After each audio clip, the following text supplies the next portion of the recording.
الحمد لله نحمده ونستعينه ونستغفره ونعوذ بالله من شرور أنفسنا ومن سيئات أعمالنا من يهده الله فلا مضل له ومن يضلل فلا هادي له وأشهد أن لا إله إلا الله وحده لا شريك له وأشهد أن محمدا عبده ورسوله صلى الله عليه وعلى آله وأصحابه ومن تبعهم بإحسان إلى يوم الدين أما بعد. So today inshallah we'll continue with our lesson in covering the book Al-Mulaqis Al-Fiqhi by Shaykh Salih Fawzan Hafidhullah. And today inshallah we'll be discussing the bab concerning Imama, continuing discussing concerning matters relating to the chapter concerning choosing and the description of the Imam. So inshallah we'll start and then we'll give some taliq, some brief notes on some of the masahil that are covered. Bismillah, wassalatu wassalam ala rasulillah. Chapter 23, the invalid imamate. Qala ma'allif hafizahullah. Imamate in prayer is a great responsibility that requires one's qualifications in the imam, or at least it is desirable to enjoy them. In addition, the imam should be free from some qualities preventing him from assuming his position or reducing his efficiency to undertake it. It is not permissible to let the defiantly disobedient person lead the prayer. The defiantly disobedient person is the one who transgresses the right way by committing one of the major sins, which are less in degree than polytheism. There are two kinds of defiant disobedience: defiant disobedience in deeds and in belief. The first kind is defiant disobedience in deeds, such as zina, adultery or fornication, stealing, drinking intoxicants, or the like. The second kind of defiant disobedience in belief, such as adopting the doctrine of the Rafida or the Mu'tazila, or the Jahmiyyah. So Allah that discuss concerning in this particular chapter discussion, he mentioned babun fi man la tusah imamatuhu fi salah. So discussing of those qualities that should be removed from the imam, or qualities if the person possess these, then this will somewhat disqualify that person from being the imam. So the ulama discuss concerning of those qualities concerning shurut al-imam, and also discuss concerning those things that will be of disqualifying factors that will remove the imam from this position. So Shaykh Hafidhullah, he mentioned regarding concerning of those disqualifying factors that regarding the imam that he mentioned first concerning لا يجوز أن يتولى الفاسق إمامة الصلاة. So of those first of those qualities that are looked at is regarding that may disqualify a person from being the imam is regarding concerning the person having fisk. So regarding concerning the presence of fisk, concerning a person being a fasik, a one who's a transgressor, a person is involved in doing a certain type of sins and transgression against Allah subhanahu wa ta'ala. So this fisk, and he's mentioned concerning al-fasik, huwa man kharaja an had al-istiqama. So the Shaykh Hafidhullah, he mentioned in brief that who is said to be a fasik, a transgressor is the person, man kharaja, the one who is go outside of the boundaries Allah subhanahu wa ta'ala have established, of being and the person they mentioned bi'itirkab al-kabira, by the person falling into major sin. So regarding concerning what is said to be of major sin, so on, al-fasik is the person involved in major sin, and ulama rahimahullah discussed concerning, as for concerning al-fisk, there's of two types: fisk al-akbar or fisk al-asghar. So fisk al-akbar is the person who have left the fold of Islam. So the person who falls into fisk al-akbar, major fisk, is that person then he said not to be a Muslim. You have left the fold of Islam. So this discussion regarding the person who still said to be a Muslim, as the person who said to be not a Muslim, then he's not allowed to lead the salah. And if such a person was to lead the salat and people were not aware of this, then one is to repeat that salah. So the fasik, fisk al-akbar, major fisk, is the person who said to be a non-Muslim, and it is not allowed to pray behind such a person. So this discussion we're discussing is more so relating to the one who said to be fisk al-asghar, where a person is fall into certain sins, but he still or she still said to be a Muslim. In this case, he is said to be a Muslim. So the Shaykh mentioned concerning a person who fall into a kabira min kabair ad-dunub. So is the person who fall into major sin. So the ulama rahimahullah, they have discussed concerning this major sin, either concerning min kabahir, iya fihi had fi dunya. So a major sin, that is a person will fall into an act that requires that there's a punishment in this dunya. So the person fall in a sin that is said to be of those that there's a fixed punishment in this dunya, or wa'id fil akhirah, or there's a form of threat upon the person in the next life. And also dawam ala saghira, and also the person who continuously falls into a minor sin. So that's concerning what is said to be of this type of a fisk that is being discussed. So al-kabira, the person who fall in a sin, that there's a form of had fi ad-dunya, or the person is being threatened by a certain form of punishment in the akhirah for that sin. And also third, that a person who's constantly falling into a minor sin, then it elevates to a major sin. So that's concerning that matter regarding al-fisk. So the Shaykh Abdullah mentioned that will fisk, that is concerning fisk of naw'an, of two types. Fisk al-amali, that is referred to of those concerning a person involved in doing certain actions that are said to be of fisk. And the Shaykh gives an example of zina. The person fall into a sarika, stealing, drinking of khamr, and the like. So those are major sin that usually comes with a punishment. And then they mention al-fisk al-ittiqadi, a fisk of ittiqad, which is more internal, but also manifests outwardly with a person who that they're involved in certain type of a belief that is away from Ahlul Sunnah, the belief that is contrary to that of Ahlul Sunnah, that are concerning al-Rafida, concerning al-Rafida, or I'tizal, or Jahmiyyah. So these type of, as the Shaykh mentioned, these type of belief that are completely away from the Sunnah, said to be the belief of Ahli Ahwa wal Bidah. So that's concerning fisk in those two form of ways. So the person who falls into any of these type of fisk, then the person is disqualified from being an imam. Aywa. قال مؤلف حفظه الله, it is not permissible to assign a defiantly disobedient person as the imam in prayer. This is because what is told by the person is rejected according to the verse in which Allah says, English rendering being, O you who have believed, if there comes to you a disobedient one with information, investigate. Quran Al-Hujurat, verse 6. So he cannot be entrusted with fulfilling the requirements and rulings of prayer, and he is thus a bad example, and making him lead the prayer will result in evil. Now, then so the Shaykh Abdullah, he mentioned concerning of the first part, in continuing discussing concerning that the person was said to be a fasiq, a transgressor, that he mentioned لا يجوز تولي إمامة الصلاة al-fasid. It is not permissible to appoint such a person as being the one to lead the salah. Then he mentioned the word فلا يجوز. So فلا يجوز, or it is not permissible, then it's short concern to something which is haram. So لا يجوز, meaning that it is something which is not permissible, it is something which is haram for such a person to lead the salah.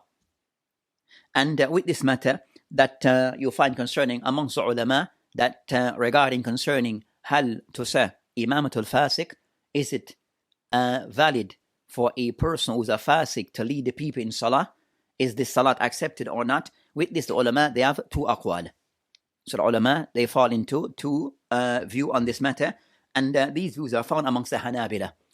So these two views are found amongst the Hanabila, and the Shaykh Hanasam mentioned فَلَا يَجُوز, that of one of the views of the other more, some mention one of the views of the more popular view of the Hanabila, that such a person is not to take the position of being an imam, the one who said to be a fasik. And so that's one of the views that is taken by the Hanabila.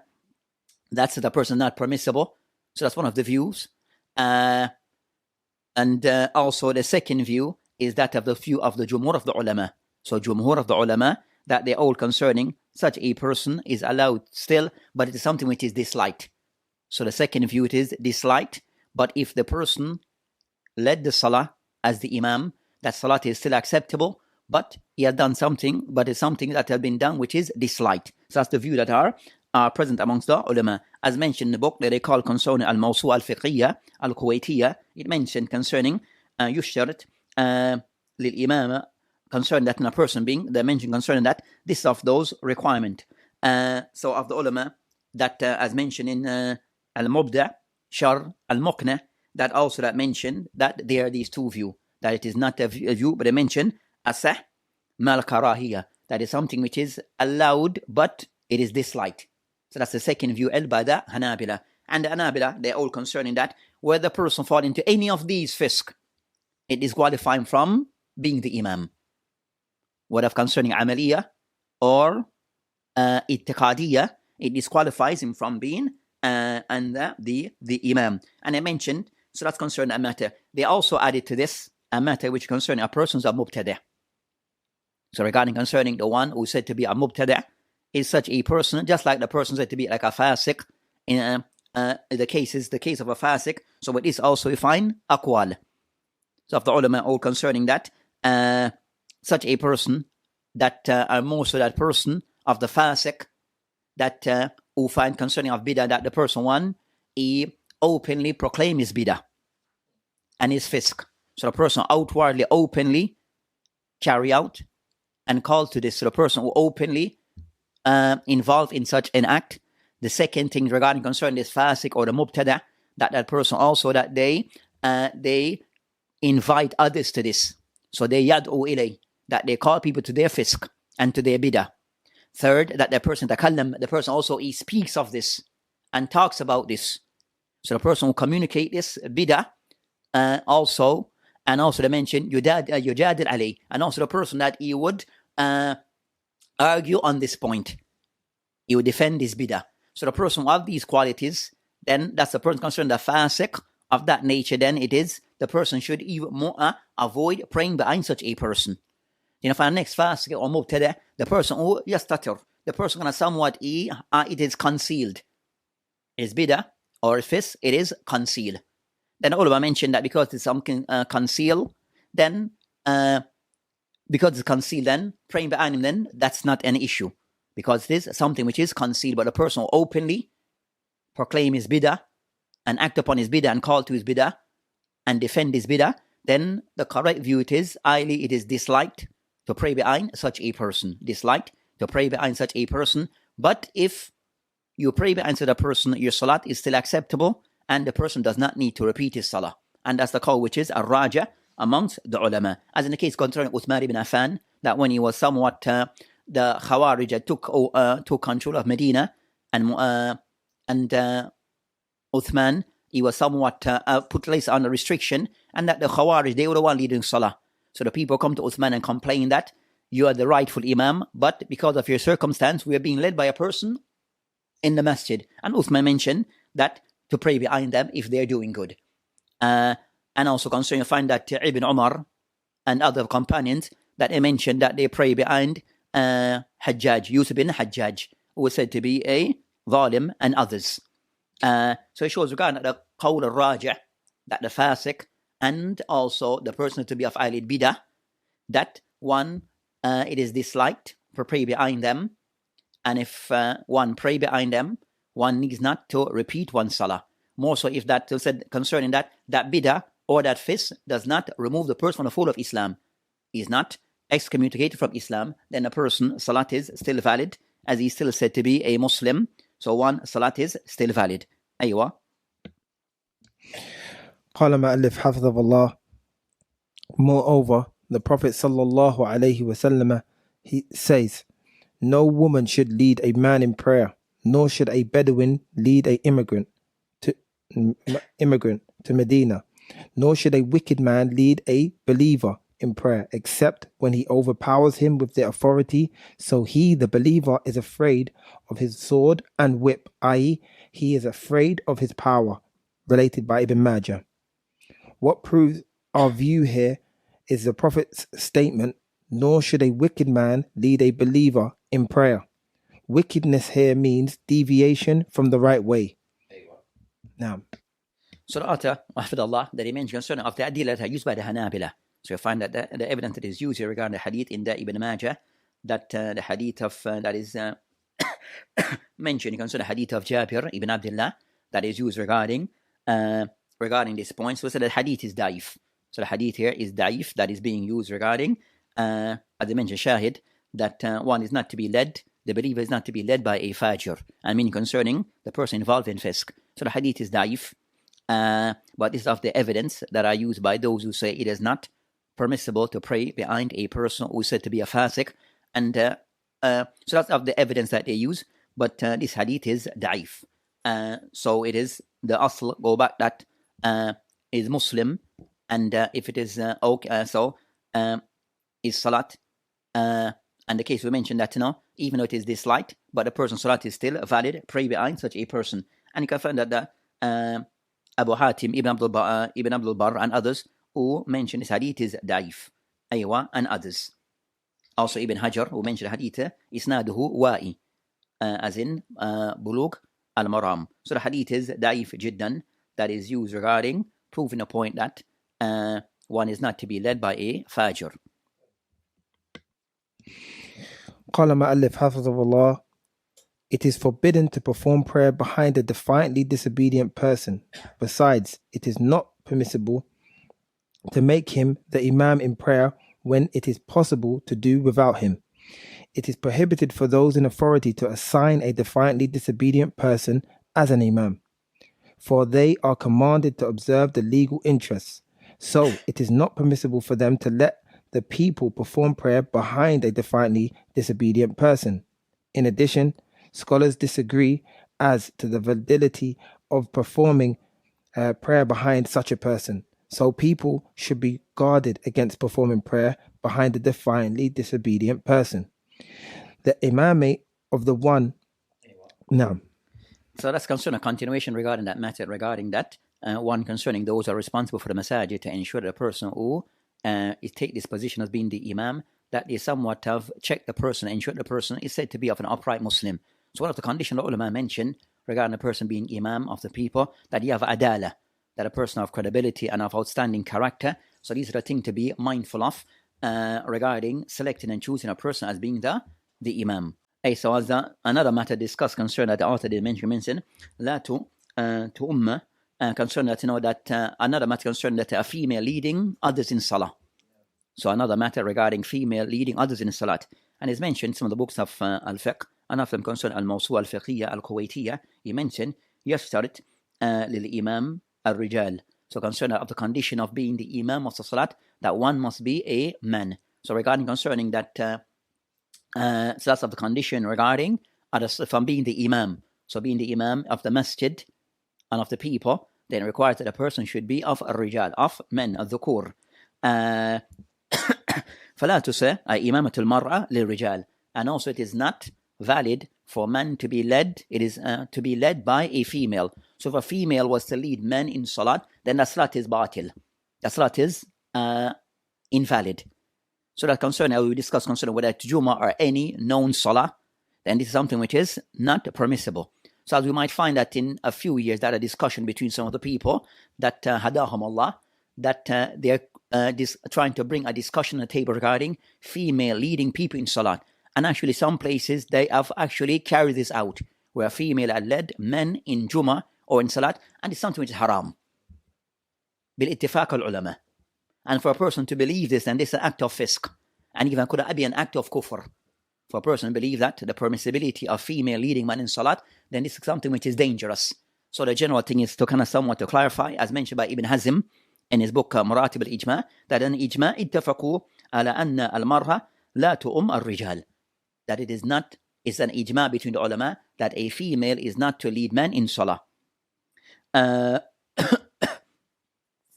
So that's concerning the matter concerning ijma on this topic, and also that is something which is agreed upon by the fuqaha.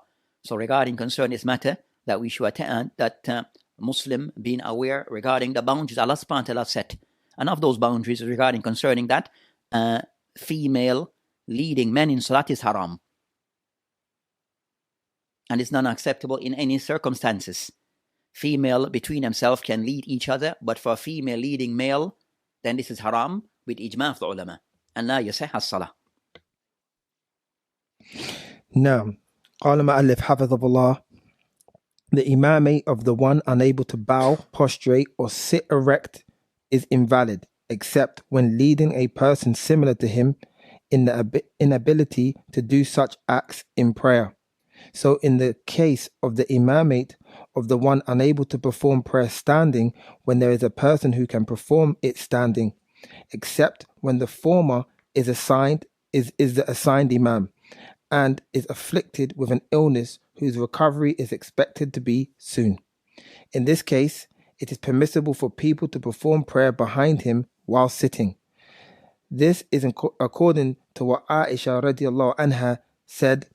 The Prophet sallallahu alaihi wasallam performed prayer in his house while sitting when he was ill, and the people performed prayer behind him standing. So he made a gesture to them to sit down. When he had finished the prayer, he said, "The Imam is appointed so that he should be followed. So bow when he bows, and rise up when he rises up, and perform prayer sitting when he, the Imam, performs it sitting." Besides, in the hadith related by Al-Bukhari and Muslim on the authority of Abu Hurairah radiallahu anhu, the Prophet sallallahu alaihi wasallam said, "Then perform prayer sitting altogether." Imam Muslim also relates in this hadith with slightly different wording on the authority of Anas radiallahu anhu. Then people led in prayer are to sit when the Imam sits, because the Imam should be the one leading the people in prayer. If some people perform prayer standing and others perform it sitting behind an Imam who performs it sitting, their prayer will be valid according to the soundest view in this regards. In this case, if the Imam appoints a person to lead the people in prayer, people standing, it will be better so as to avoid any disagreement concerning this case. Also, because the Prophet sallallahu alaihi wasallam appointed Abu Bakr instead of himself to lead the prayer during the Prophet's last illness. The Prophet sallallahu alaihi wasallam thus led people in prayer sitting and appointed Abu Bakr to lead them on his behalf, to show that it is permissible to do both things, and Allah knows best. So continuing concerning the masala Shaykh he mentioned regarding of those masala, regarding of those who may be invalid, regarding taking a position of imam, that he mentioned of those things that can cause the person to be invalid, concerning not to say imam, al-ajiz, and ruku', or sujood, or qu'ud. That of the things concern the person who is unable to perform ruku', sujood, and the likes. And the ulama mentioned concerning a person unable to carry out concerning the acts that are said to be of the arkan and of the salat, or the shurut of salat. So if those things are the person able to do those things of the arkan and the shurut of salat, then this may disqualify the person from being the imam. Except for the person who is the imam al-ratib, then there's an exception regarding that particular case. So regarding concern a person being disqualified because of not being able to perform ruku and sujood and the likes properly, then this matter is also the khilaf on this masala. And Allahu alam that Shaykhs and the ulama all concerned to know as-sahih صحة الإمامة من كان عاجز عن شيء من أركان الصلاة أو واجبات الصلاة. So the person, the correct view, Allahu alam, is that a person who is unable to carry out ruku, sujood due to an illness or a reason, maybe temporary or so, that person is still not completely disqualified and his salat is valid. The person's salat is still valid. So the mention concerning the person, the qaida and the ulama, as-sahih man sahha salatu, the person whose salat is valid, fi nafsihi, by himself, is allowed, it's valid for others to pray behind him. So the person, generally your salat on your own is valid, others praying behind you, their salat also is valid. So that's concerning a general principle of the ulama that they mentioned. So the person who maybe ajiz on certain things, because his salat in general is still said to be acceptable and valid, he has a valid reason to sit and not to make ruku, then anyone who prays behind him, also their salat is said to be valid. And that's the qawl of Rajah in that masala, Allah Ta'ala Adam.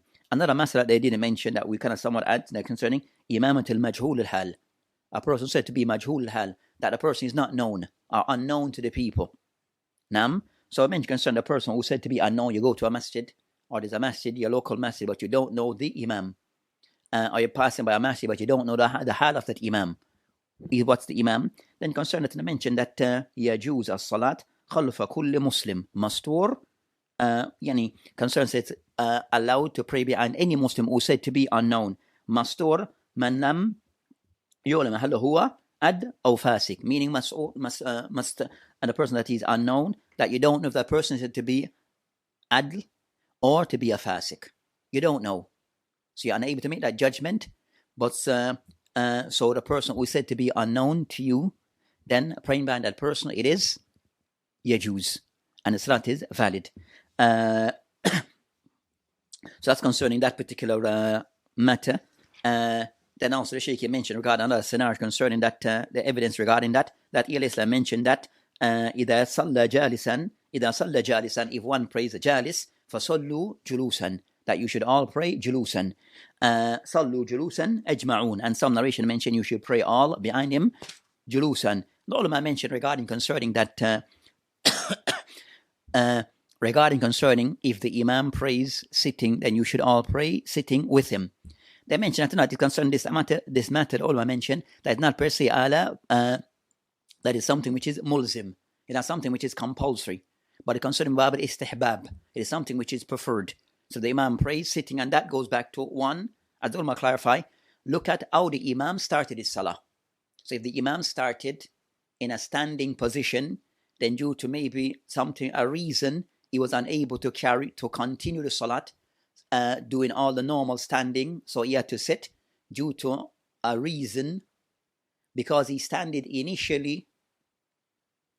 standing, then everyone continued their salat standing even though he's sitting, because he initially started standing. But if the imam was to start his salat due to a reason, he had a broken leg, he started sitting, then everyone, they sit behind him.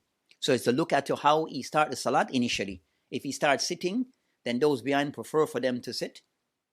If he started out standing, but for a reason he continued the rest of the remainder of the salat sitting, then the people, they should stand. And they mentioned concerning the case of when the Prophet of Islam was ill, and that he appointed Abu Bakr to lead the salah, and Abu Bakr leading the salah, then Islam came and joined the salah, and Islam became the one who started to lead the salat, and Abu Bakr was behind him, and the people were following Abu Bakr. So Abu Bakr was still standing, while the Prophet of Islam was still, so it shows concerning that, leading the salat in that manner, where the person who initially started the salat was standing, and those who are following, they continue to pray in that manner. So that inshallah ta'ala will bring an end to this lesson for today, and we'll continue next week with the remaining of the discussion on this particular bab, في من لا تصح إمامته في الصلاة, concerning those things that will invite the person being the imam for salat.